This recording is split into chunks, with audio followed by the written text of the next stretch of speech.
गुर प्यारी साध संगत जी। राधा स्वामी। सत्संग के वचन। एक सवाल पैदा हुआ कि अगर यह देश हमारा देश नहीं, अगर यह घर हमारा घर नहीं, तो वह घर जो हमारा है वह कैसा है? जिस पर स्वामी जी महाराज कहते हैं कि वह घर अगम है, अपार है, बेअंत है, लाइंतहा है, लाफानी है, न कभी जन्म लिया, न कभी मरा, न कभी आया, न कभी गया, है आपके अंदर, लेकिन मिलता कब है? जब आप 9 दरवाजे छोड़कर 10वीं गली में चढ़ो। वह नाम वहां हो रहा है। सारी किताबें कहती हैं कि वह आपके अंदर है, बाहर नहीं। आंखों तक कान वगैरह शरीर के 9 दरवाजे हैं। 9 दरवाजों को बंद करके 10वीं गली खोलो, जहां आपको हमेशा रहना है। यहां हमेशा नहीं रहना। फिर भी हम ख्याल नहीं करते कि वह कैसा है। गुरु अर्जुन देव जी कहते हैं, जिस घर को छोड़ देना है उस घर में तू बैठा हुआ है, उस घर के साथ प्रीत लगाई हुई है। जिस घर में तुझे हमेशा रहना है उसकी कोई फिक्र ही नहीं, यानी तू अज्ञान के अंधकार में पड़ा हुआ है। कहते हैं कि जब 10वां द्वार खोलोगे, अंदर प्यारी से प्यारी रागिनी, प्यारे से प्यारा शब्द हो रहा है। घट का अर्थ है घड़ा। यह जो हमारा सिर है यह उल्टा घड़ा है। जब ऊपर जाओ शब्द धुनकारें दे रहा है, उसे सुनो। जितनी भाषाएं हैं सब नाशवान हैं। यह जो हम और आप बोलते हैं यह भी फना है, वह लफानी है। कभी फना नहीं होता, कभी बंद नहीं होता, हर वक्त जारी है। उसे आकाशवाणी, कलामे इलाही और नाद कहते हैं। वह लफ्ज नहीं। अगर लफ्ज नाम हो तो गुरु के पास जाने की क्या जरूरत है? कहते हैं 9 दरवाजे खाली करके अंदर चढ़कर 10वीं गली में से होकर 10वें द्वार यानी पार ब्रह्म में आ जाओ। फिर तुम्हें पता लगेगा कि तुम कौन हो, तुम्हारा मालिक कौन है। मतलब कि तुम्हें जन्मों जन्मों की खबर हो जाएगी। वह शब्द हर एक आदमी के अंदर है। चोरों, ठगों, बदमाशों सभी के अंदर है। मगर जब तक कोई रूहानी मंजिलों पर जाने वाला गुरु नहीं मिलता, राह नहीं मिलती। ऋषियों मुनियों ने लाखों वर्ष बाहर ठोकरें खाई हैं। क्या गुरु की जरूरत नहीं? गुरु के बिना राह नहीं मिलती। विश्वामित्र ने 60,000 साल तपस्या की। मेनका अप्सरा ने आकर शकुंतला पैदा कर दी। जो शकुंतला नाटक आप देखते हो, पराशर जी पूर्ण योगी होकर घर लौट रहे थे। रास्ते में मछुआरे की लड़की पर मोहित हो गए। नारद सभी भक्तों में शिरोमणि भगत थे। एक कन्या के स्वयंवर में गए, डोल गए और मन चलायमान हो गया। ऋषियों मुनियों ने हजारों साल लगाए मगर राह नहीं मिली।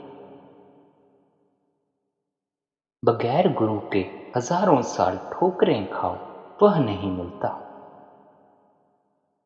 बिना शब्द मुक्ति नहीं, बिना शब्द रूह का मालिक से विशाल नहीं होता। गुरु अंगद देव जी कहते हैं, इस दुनिया में हजारों सूरज चांद चढ़ जाएं, यहाँ रोशनी हो जाएगी, लेकिन आंखें बंद करो तो अंधे का अंधा है। जब हम किसी महात्मा के पास जाते हैं, उससे पूछते हैं कि किस राह से अंदर जाएं, वह कहता है कि 10वीं गली खोलकर अंदर रूह को ले जाओ। वहां तुम्हें 5 शब्द धुनकारे देते मिलेंगे। वह सीधी सड़क है, पूछने की जरूरत नहीं। जिस तरह हम कहीं अंधेरी रात के समय उजाड़ जंगल में रास्ता भूल गए हों, तो हम क्या करते हैं? चुपचाप सुनते हैं कि कहीं से आदमियों के बोलने की आवाज आती हो, कहीं कुत्तों के भौंकने की, या मुर्गों के बांग की, या रेलगाड़ी के इंजन की सीटी की आवाज, या कोई और आवाज आती हो। हम उस आवाज को पकड़कर नजदीक के किसी गांव में पहुंच जाते हैं और वहां से रास्ता पूछकर अपने घर चले जाते हैं। इसी तरह संत कहते हैं कि तू अपनी रूह को उस शब्द के साथ जोड़ दे, यानी जिधर से आवाज आती है उसके पीछे पीछे चला जा। पूछने की जरूरत नहीं, न घर बार छोड़ने की जरूरत है, न मजहब छोड़ने की जरूरत है। मैं कहता हूं कि दुनिया को छोड़कर भजन करना बहादुरी नहीं, दुनिया में रहते हुए नाम जपना है, यह बहादुरी है। यही गुरु नानक साहिब ने योगियों को बताया। हे योगियों, अगर संसार समुद्र से तैरना है तो अपनी सूरत को शब्द के साथ जोड़ दो। जब तक प्रेम ना हो, प्यार ना हो, सत्संग ना हो, आत्मा शब्द को पकड़ती ही नहीं। क्यों? क्योंकि इसके साथ मलिन मन है। इस दुनिया में हमारा कोई दुश्मन नहीं, अगर है तो मन है। गुरु अमरदास जी कहते हैं, मन ही नाल झगड़ा, मन ही नाल सत। अगर हमें किसी ने मालिक से जुदा किया है तो मन ने। हमारा दुश्मन कौन है? मन। उसने हमसे हीरे जवाहरात छिपाकर हमें विषय विकारों में भुला दिया है। हम संतों के पास जाते हैं, कामिल फकीरों के भजन सुनते हैं, पर कभी मानते नहीं। इस कान में पड़ा, उस कान से निकाल दिया। फिर शिकायत करते हैं कि रूह नहीं चढ़ती, मन नहीं लगता। हम मन का कहा मानते हैं, गुरु का कहा नहीं मानते। जो हमें दुनिया से निकालता है उसका कहा नहीं मानते। अगर मन झूठ भी कह दे तो भी उसका कहा मानते हैं। महात्माओं ने इसे बड़ी मुश्किल से वश में किया है। थोड़ी मेहनत से यह वश में नहीं आता। एक कहानी है कि एक मुसलमान फकीर, एक दिन भजन में उसका मन न लगा, नाम की लज्जत नहीं आई। कहता है कि तुझे पूरा साल गर्म पानी पिलाऊंगा। फिर कहीं जाकर मुश्किल से लगा।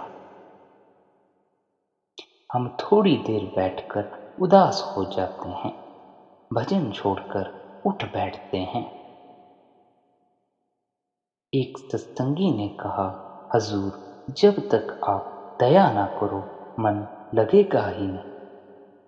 महाराज ने कहा, मैं तो कहता हूं कि आप भजन करो, आप खुद तवज्जो नहीं देते। जो महात्मा हमसे कौड़ी नहीं लेता और हमारा बोझ भी उठाता है, मगर जरा भी नहीं कहता कि मैंने तुम्हारे लिए क्या क्या किया, उजाड़ों पहाड़ों में साथ है, मौत के वक्त सामने आ खड़ा होता है, इससे बड़ी दया क्या हो सकती है। अगर हम दाता के घर न पहुंचे तो मिलेगा क्या? कुछ नहीं। मैं कहता हूं, करके देखो। अगर अंदर न आए तो आकर मुझे पकड़ो, मैं जिम्मेदार हूं। जब आप अंदर जाओ, सतगुरु को प्रत्यक्ष करो, 9 दरवाजे छोड़कर जीते जी मरो। वह तो दोनों हाथों में लिए खड़ा है।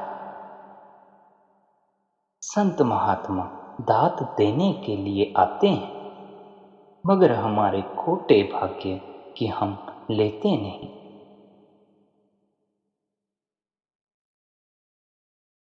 एक और सत्संगी ने कहा, महाराज जी, जो कुछ करना है आपको ही करना है। महाराज ने कहा, आप अपने ऊपर बोझ नहीं लेते, गुरु पर डालते हो, यह ठीक नहीं। मैं कहता हूं, जब वह समझाते हैं कि अंदर आ, यह अंदर न जाए, इसका अपना कसूर है। एक महात्मा थे, एक आदमी उनके पास जाया करता था। एक दिन कहता है कि महात्मा जी, जब आप चढ़ाई करने लगें तो मेरे लिए भी 2 गज जगह रख लेना, यानी मुझे भी साथ ले जाना। जब महात्मा ने चोला छोड़ने का वक्त आया तो उन्होंने उसे बुलाकर कहा, भाई तू भी तैयार हो जा। कहता है, मेरे छोटे छोटे बाल बच्चे हैं, मैं अभी नहीं जाता। दुनिया को छोड़कर मालिक से मिलना बड़ा मुश्किल है। इसी तरह एक और कहानी है। एक बुढ़िया थी, उसकी इकलौती जवान लड़की थी। इत्तेफाक से वह लड़की सख्त बीमार हो गई। बहुत तेरा इलाज किया, मगर फायदा न हुआ। बुढ़िया कहने लगी कि परमात्मा, इसकी जगह मैं मर जाऊं, यह बच जाए। मैं बुढ़िया हूं, दुनिया में बहुत कुछ देख चुकी हूं, यह जवान है, यह न मरे। बार बार वह यही कहती। एक बार कहीं बाहर का दरवाजा खुला रह गया। एक गाय कहीं से छूटकर अंदर आ गई। रास्ते में एक देग पड़ी हुई थी। गाय ने खाने के लिए उसके मुंह में डाला, उसके सींग फंस गए। लगी घबराकर इधर उधर दौड़ने। अब देग का काला हिस्सा सामने था। जब उसने 2-4 चक्कर लगाए तो बुढ़िया डर गई, समझा कि मौत का फरिश्ता आ गया। कहने लगी, मैं तो बूढ़ी हूं, लड़की वह पड़ी है, उसे ले जा। यह बाहर से बातें करता है, अंदर नहीं जाता। जब तक अंदर न जाए मिले क्या? कहते हैं, मन मैला है, बेईमान है, हमारा दुश्मन है, हमें अंदर नहीं जाने देता। हम इसके साथ प्यार किए बैठे हैं। जो दुश्मन के साथ प्यार करे वह सुखी कब हो सकता है? मन को वश में करने की अगर कोई दवा है तो एक ही है। चाहे दुनिया की करोड़ों लज्जतें दे दो, मन काबू में नहीं आता। मन लज्जत का आशिक है, इसके अंदर अमृत बरसता है। गुरु अर्जुन साहिब फरमाते हैं, जब अमृत पिएगा काबू में आ जाएगा। इस्लाम धर्म को मानने वाले और अन्य कामिल फकीरों ने भी वश में किया है।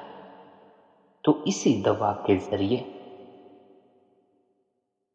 हम सभी मन का कहा मानते हैं। सारा जहान मन के अधीन है। मन जबरदस्ती अपना हुक्म मनवा लेता है। मन बड़े बड़े महात्माओं को गिरा देता है। कुछ न पूछो, यह बड़े बड़े योगी योगीश्वरों को खा गया। अब स्वामी जी महाराज कहते हैं कि और सभी उपायों को छोड़कर आत्मा को शब्द के साथ जोड़ दो। मगर लोगों का क्या हाल है कि हाथ माला फेरते हैं और मन बाहर दौड़ता फिरता है। यही कबीर साहिब कहते हैं कि हाथ तो माला फेरता है, मन बाहर भटकता फिरता है। यह सिमरन नहीं। जब शिकारी बंदूक से निशाना साधता है तो पिछला दीदवान या बैक साइड, फोर साइड या अगली मक्खी और निशाना सबको एक सीध में रखकर मारता है। कबीर साहिब फिर कहते हैं, जब आत्मा और मन को अंदर रोककर कमाई करोगे तो पर्दा खुल जाएगा। आत्मा को शब्द के साथ जोड़ दो। यह सभी कमाइयों की कमाई है। अगर भजन भी करो तो दिल पर बोझ लेकर न करो। प्रेम प्यार और खुशी के साथ अंदर जाना चाहिए। अगर फर्ज ही पूरा करते हैं तो कोई फायदा नहीं। फिर कहते हैं कि आलस्य नहीं करना चाहिए। जो कहते हैं कि मन नहीं मानता, मन माने या ना माने, उनको चाहिए कि बैठें। रावलपिंडी में एक बंगाली बाबू था, अच्छा अभ्यासी था। उससे पूछा कि बाबू, मन वश में आया? कहता है, आया तो है पर बड़ी मुश्किल से। मैंने कहा, किस तरह? कहता है, मेरा नियम था कि जब मैं नौकरी से शाम को घर आता, भजन में बैठ जाता। मैंने नौकर से कह रखा था कि मेरी रोटी पकाकर रख दिया कर और अपनी रोटी खाकर सो जाया कर। जब तक अंदर नाम की लज्जत न आती, उठता नहीं था। यह भजन है, कोई खीर तो नहीं। मन के साथ लड़ाई करनी पड़ती है। कहता है, अब मन मेरे काबू में है। 3-3 बजे तक रोटी नहीं खाता था, जब तक कि नाम की लज्जत नहीं आती थी। हमें गफलत या आलस्य नहीं करना चाहिए, बल्कि कमाई करनी चाहिए। गुरु अर्जुन साहिब कहते हैं, अगर मन के साथ लड़ाई करनी है तो आगे कदम बढ़ा, पीछे ना हट और ऐसी लड़ाई लड़ कि फिर तू जन्म मरण में आए ही नहीं, बल्कि आत्मा का परमात्मा से मिलाप हो जाए। कहते हैं, गफलत नहीं करनी चाहिए। पूरा विश्वास, पूरा यकीन होना चाहिए। अगर सतगुरु पर पूरा भरोसा हो जाए तो और क्या चाहिए।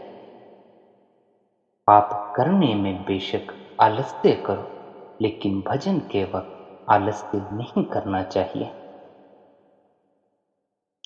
अब स्वामी जी महाराज फरमाते हैं कि सभी संतों के मत का जो तत्व है, सार है, हमने निचोड़कर आपके सामने रख दिया है।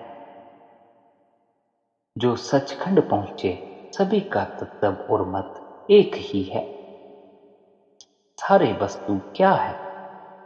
शब्द की कमाई। अब स्वामी जी महाराज कहते हैं कि हमने मालिक के देश जाने का भेद आपके सामने बयान कर दिया है। यह सबसे ऊंचा है और सबका सार है।